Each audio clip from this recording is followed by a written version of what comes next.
अगर उन्होंने 1100 रुपए दे दिए तो आपके पेट में दर्द हो गया। आप सरकारी खर्चे पे अपनी पार्टी का एडवर्टाइजमेंट करते हो, वो घोटाला नहीं है? अब इतना जलील होने के बावजूद भी कोई आदमी, इतना एडमिट होने के बावजूद भी अगर जनता उसे वोट देती है तो भैया जनता को तो सोचना पड़ेगा। इस जनता को गधा भी कहना है और मूर्ख भी कहना, उसकी भी गाली की भी बेइज्जती है, गधे की भी बेइज्जती। जनता इतनी बेवकूफ है कि दोबारा आपको 5 साल के लिए सत्ता में बैठा दे, फिर 5 साल के बाद कहेंगे कि यार मैं तो काम करना चाहता था, मुझे काम नहीं करने दिया गया। दिल्ली का चुनाव का मैं दूसरा फैक्ट बताता हूँ आपको। वो कुछ इस तरीके से है कि इस बार दिल्ली में कोई नहीं चाहता कि मैं सरकार बनाऊं। सारे इसलिए चुनाव लड़ रहे हैं कि मैं हार जाऊं। सटीक खबरों का सीधा असर। आप देख रहे हैं एनसीआर समाचार। नमस्कार, मैं आपके साथ रितेशना मंगवान और आप देख रहे हैं एनसीआर समाचार। इस वक्त मौजूद की मेरी पालिका बाजार में देखिए, इस वक्त की जो सबसे बड़ी सनसनी और बड़ी खबर बनी हुई है वो है प्रवेश वर्मा, भाजपा के पूर्व सांसद और साहिब सिंह के बेटे, जो कि अपने बंगले पर 1100 रुपए की राशि प्रत्येक महिलाओं को बांट रहे हैं। पूरी तरीके से उस जगह की नाकेबंदी की गई है और यहाँ तक कि महिलाओं से ये भी कहा गया है कि वहां पर मीडिया से ना मिले, ना कुछ बोले। तो अब देखना ये होगा, क्योंकि आम आदमी पार्टी इस पर पूरी तरीके से हमलावर है और कह रही है कि इस पर सख्त से सख्त कार्रवाई होनी चाहिए। तो क्या कुछ मामला निकलकर इस बार आएगा, क्या कार्रवाई होगी या नहीं होगी, ये बड़ा सवाल है। और बात करेंगे दिल्ली विधानसभा चुनाव की, बेहद कम समय बचा है, किसकी क्या तैयारी है ये आप देख रहे हैं। आम आदमी पार्टी के 70 विधायक उतर चुके हैं, तो वही कांग्रेस ने भी अपनी दूसरी लिस्ट जारी कर दी, पर अभी भी भाजपा की लिस्ट अभी गुमनाम है, गायब है, और इस पर जानने की कोशिश करेंगे। क्या नाम है आपका? अमित नाम हुआ, नई दिल्ली से। अमित, ये बताइए कि इस बार जो भाजपा की लिस्ट है वो बड़ी गुमनाम सी है, मतलब कि कह सकते हैं गायब है, क्या कहना चाहेंगे इस पर? देखिए, दिल्ली का चुनाव का मैं दूसरा फैक्ट बताता हूँ आपको। वो कुछ इस तरीके से है कि इस बार दिल्ली में कोई नहीं चाहता कि मैं सरकार बनाऊं। सारे इसलिए चुनाव लड़ रहे हैं कि मैं हार जाऊं। अच्छा। भाजपा भी उसमें लगी हुई है, कांग्रेस भी उसमें लगी हुई है और आम आदमी पार्टी तो खुल्लम खुल्ला लगी हुई है, वो तो डंके की चोट पे लगी हुई है। मैं कुछ बात बताता हूँ। दुनिया के पहले मुख्यमंत्री हैं जो इस बात को एडमिट करते हैं, भैया मुझे 10 साल मिला, ठीक है, मुझे 10 साल मिला और मैंने काम नहीं किया। अच्छा, ठीक है, पहली शर्त है। उन्होंने बोला भैया मैंने काम नहीं किया, मुझे 5 साल के लिए और चुनिए, मैं काम करके दिखाऊंगा। सही है। अब इससे बड़ा ब्लेम या एडमिटिंग तो हो नहीं सकती कि भैया मैंने एक्सेप्ट कर लिया, ठीक है। बट एक्सेप्ट क्योंकि अब मैं ये बात बताता हूँ, वो हर बार एक बात करते हैं कि ऐसा है कि मुझे काम नहीं करने दिया गया, ठीक है, मुझे काम करने नहीं दिया गया। अब जनता इतनी बेवकूफ है कि दोबारा आपको 5 साल के लिए सत्ता में बैठा दे, फिर 5 साल के बाद कहेंगे कि यार मैं तो काम करना चाहता था, मुझे काम नहीं करने दिया गया, ठीक है। अगर ये कहते हैं हम दुनिया की ऐसी पार्टी हैं जो हिंदू मुसलमान नहीं करते, काम के नाम पे वोट मांगते हैं, उनका मुख्यमंत्री या आन चैनल सीधा बैठ के एक्सेप्ट कर लेता, भैया एडमिट करता है कि मैंने कोई काम नहीं किया है। उसके बाद दिल्ली की जनता जीता दे तो भैया दिल्ली की जनता से मूर्ख तो कोई हो नहीं सकता। दिल्ली की जनता मूर्ख है?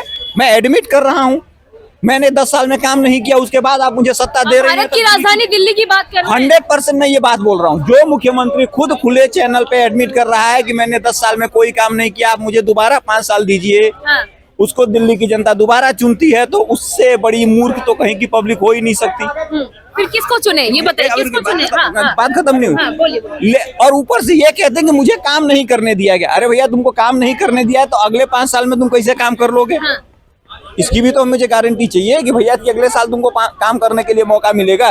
तो इसलिए मैं बोल रहा हूँ कि अरविंद केजरीवाल जानबूझ के चुनाव हारना चाहते हैं। वो साबित कर चुके हैं कि मैं एक फेल मुख्यमंत्री हूँ, मुझसे कुछ नहीं होता। पहली चीज हो गई। भैया वो आए थे ईमानदारी के रूप में, अब मैं उनके कारनामे नहीं गिनाने जाऊंगा कि उन्होंने क्या कहा। उन्होंने जब एडमिट कर लिया कि भैया मेरे से कोई काम नहीं हुआ तो बात खत्म हो गई। दूसरा बात, अगर चुनाव जीत भी जाते हैं तो वो मुख्यमंत्री नहीं बनेंगे। क्यों? क्योंकि जो आम आदमी पार्टी थी उनको तो कोर्ट ने ये बेइज्जत करके भेजा ना, भैया तुम वापिस नहीं जा सकते, ठीक है। अब इतना जलील होने के बावजूद भी कोई आदमी, इतना एडमिट होने के बावजूद भी अगर जनता उसे वोट देती है तो भैया जनता को तो सोचना पड़ेगा। इस जनता को गधा भी कहना है और मूर्ख भी कहना, उसकी भी गाली की भी बेइज्जती है, गधे की भी बेइज्जती। किस पे विश्वास करें? आप बेवकूफ भी कह रहे, दिल्ली की जनता कहाँ जाए बेचारी, वो तो पिस गई। अब बात आते हैं फ्रीबीज से शुरू करते हैं, ठीक है।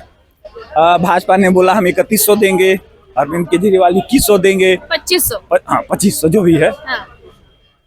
उसके बाद कांग्रेस वाले कह रहे भैया हम तो 3000 दे देंगे, ठीक है, दे सभी रहे हैं। ठीक है, एक आदमी ये है जो ये कह रहा है कि मैंने प्रॉमिस किया, मैंने पूरा नहीं किया। एक ऐसी पार्टी है जो देश की इकोनॉमी का बेड़ा गर्क करने पे लगी हुई है।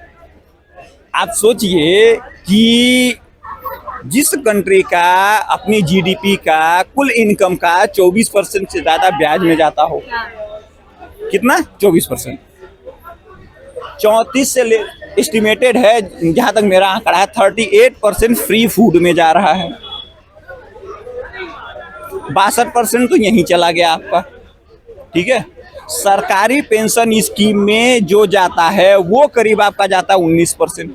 जिस कंट्री का पेंशन, फ्री फूड और ब्याज 71% सरकार अपने इनकम का सारा पैसा खर्च कर रही हो, अभी तनख्वाह मैंने नहीं जोड़ी है, वो डेवलपमेंट कहाँ से करेगी? डेवलपमेंट कर्ज लेके ही करेगी ना। अब कर्ज पे आ जाते हैं भैया। 2003 में सबसे पहले आयल बांड जारी किया था अटल बिहारी वाजपेयी ने, ठीक है, उसकी टोटल जमा राशि थी 1970 करोड़, आगे पीछे हो सकता है, उसका ब्याज वाज मिला के हुआ था 3500 करोड़। पिछले 10 साल के कार्यकाल में भाजपा ने एक वही 3500 करोड़ भरा है आज तक। जनता किस पे विश्वास करे? फिर से मेरा बात रुक जाए, अभी आगे सुनिए। हाँ, आप इंटरनेशनल में चलेगा, मैं दिल्ली की बात कर रही हूँ, दिल्ली की बात कर बता रहा हूँ। अब सुन लीजिए, अभी 2025 चल रहा है, 2026 से मैच्योरिटी शुरू होगी, 1,25,000 करोड़ रुपया आयल बांड का बीजेपी को भरना है। भैया भाजपा वाले इतने बेरोजगार हैं और इतने खाली बैठे हैं कि उनको पॉपकॉर्न दिख जाता है टैक्स लगाने के लिए। तो आप सोच लीजिए जीएसटी डिपार्टमेंट कितना बिजी है। ठीक है, अब यही बचा है कि आपने गलती से बैंक से 500 रुपए निकाल लिए, तो भैया क्यों निकाला, अब इसी पे टैक्स लगाना बाकी है, बाकी तो कुछ बचा नहीं है। तो इसलिए भाजपा को भी आउटडेटेड कर दीजिए दिल्ली से, उनको तो चुनाव में कोई कतई नहीं जीतेंगे अब, इतना फैक्ट जानने के बाद। अब आते कांग्रेस पे, अब आते कांग्रेस। मेरा सवाल सुन लीजिए। प्रवेश वर्मा, पूरा मामला गरमाया हुआ है, 1100 रुपए अपने बंगले में महिलाओं को बांट रहे हैं। आम आदमी पार्टी कह रही है लोकतंत्र पर हमला है, कार्रवाई सख्त से सख्त होनी चाहिए, क्या कुछ कहना चाहिए? किस बात की कार्रवाई होनी चाहिए? क्या इलेक्शन चल रहा है, आचार संहिता लगी हुई है। अगर आप मेरे को चाय पिलाती हैं और ये बोलते हैं कि आप गोदी मीडिया हो, तो मैं इस बात को सही मान लूंगा? ना चुनाव चल रहा है, ना अधिसूचना जारी हुई है, ना कुछ हुआ। एक आदमी नेता है, वो किसी को 1100 रुपये 5,000 रुपये दे रहा है, तो क्या मतलब वो करप्ट है, वो घूस दे रहा है? और एक महिला 1100 रुपये लेने में वोट दे देगी? इस तरीके की घटनाएं भारत में रोज होती हैं, और इस तरीके की घटनाओं को मुद्दा बनाना मेरे ख्याल से, मुझे नहीं लगता कि इस देश को शोभा देता। जो मुद्दे हैं उस पे बात कीजिए। अरविंद केजरीवाल 1100 रुपए देना अगर बुरी बात नहीं है, कोई भी चाय पिला रहा है, कुछ भी है, महिला अपना वोट देंगी, उनके मन में उनका वोट। नाकेबंदी की क्यों जरूरत पड़ रही है फिर उनको? भैया नाकेबंदी करनी पड़ेगी ना। हाँ। यहाँ तो संसद सेफ नहीं है। हाँ।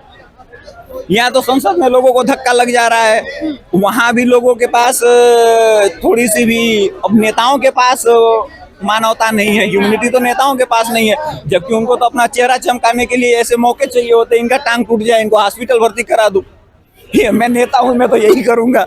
बट यहाँ तो परेशानी ये है कि नेता कह रहे टांग टूट गया, बहुत अच्छा हुआ, चलो मैं जाता हूँ यहाँ से। अब ये भी लगाया जा रहा है अनुमान कि प्रवेश वर्मा को भाजपा की तरफ से सीएम पद पर प्लॉट किया जाएगा। देखिए, भाजपा को दिल्ली में वापिस आने का एक ही चांस है, ठीक है। हाँ। 2 सिनारियो जिससे भाजपा दिल्ली में सरकार बना सकती, एक आम आदमी पार्टी और कांग्रेस गठबंधन कर ले। दूसरी बात, या तो बांसुरी स्वराज को कुछ चांस। मेहमान है हमारे खड़े, क्या लगता है आपको प्रवेश वर्मा का जो मामला है किस तरीके से देखना है? अभी तो इन्होंने जो सही कहा, आचार संहिता नहीं लगी है, तो कोई अधिसूचना जारी नहीं हुई है, ये कुछ अभी इसमें कुछ कह नहीं सकते। आप क्या कहेंगे प्रवेश वर्मा पर जिस तरीके से आरोप लग रहे हैं, भाई चुनाव से पहले 1100 रुपए महिलाओं को बांट रहे हैं, वोट खरीदने की उन पर तोहमत लग रही है, क्या कुछ कहना चाहिए? सबसे बड़ी बात है, जैसे भाई ने बोला हमारे, कि कौन सी आचार संहिता लग गई है, या वो किसी पद पे हैं, सांसद हैं, पार्षद हैं, विधायक हैं, कुछ भी नहीं है। और ना उनको सीएम कैंडिडेट अभी प्रपोज किया गया है, ना उनको टिकट मिली है, ठीक है। और उनके पिताजी की 25 साल पुरानी एक संस्था थी, उसके तहत दिया जा रहा है। 25 साल पैम्पलेट में साफ तौर पर लाडली योजना लिखा है, लाडली बहन योजना। हाँ। अगर बहन को कमल का फूल भी है, पहले बात सुनिए। हाँ। कमल का फूल है, ठीक है, और एक नेता भी है, ये भी ध्यान दीजिए आप। और उनके पिताजी भी हमारे सीएम थे, पूर्व सांसद है और सीएम थे, ठीक है। और अगर उस पे लाडली बहन योजना लिख दिया, संस्था की तरफ से लिख दिया ना, या बोला कि मोदी जी की या प्रवेश वर्मा की, लिखा है कहीं फोटो पे? है, फोटो भी है। फोटो है, या जो देगा वो लगाएगा नहीं, और केजरीवाल देता नहीं तब भी लगा देता है। केजरीवाल ने डीटीसी बस पे भी अपने वो लगा दिए थे पोस्टर, जो उसने दी नहीं दी, इलेक्ट्रिक वाली सेंटर ने दी, आपने क्यों लगाई? प्रवेश वर्मा तो अपनी तरफ से दे रहे हैं ना पैसा, तो अपनी फोटो नहीं लगाएंगे क्या? केजरीवाल के लगाएंगे? तो अब क्या गलत कर रहे हैं, सही कर रहे हैं? कार्रवाई होनी चाहिए, नहीं होनी चाहिए? क्यों हो? अगर उन्होंने 1100 रुपए दे दिए तो आपके पेट में दर्द हो गया। आप सरकारी खर्चे पे अपनी पार्टी का एडवर्टाइजमेंट करते हो, वो घोटाला नहीं है? आपको पता मैं किसकी बात कर रहा हूँ?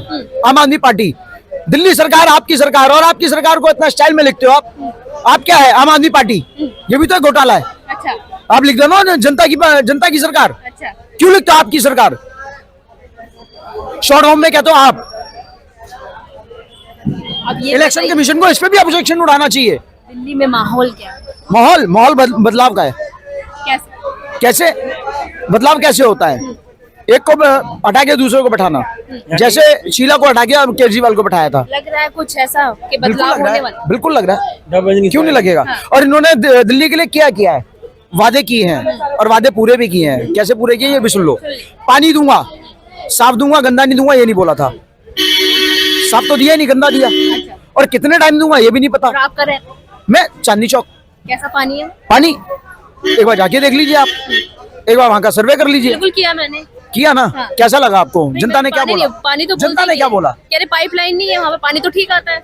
पाइपलाइन नहीं है, पानी ठीक आता है। हाँ। ये कैसा जादू कर दिया केजरीवाल ने? कह रहे पुरानी पाइपलाइन है। पुरानी है ना, नहीं क्यों नहीं डलवाते फिर आप? कि पानी का बिल ज्यादा ना जाए लोगों का, और लोगों को कह दूंगे फ्री है। जनता कैसे विश्वास करे भाजपा पर? तो जनता कैसे विश्वास करे केजरीवाल पर?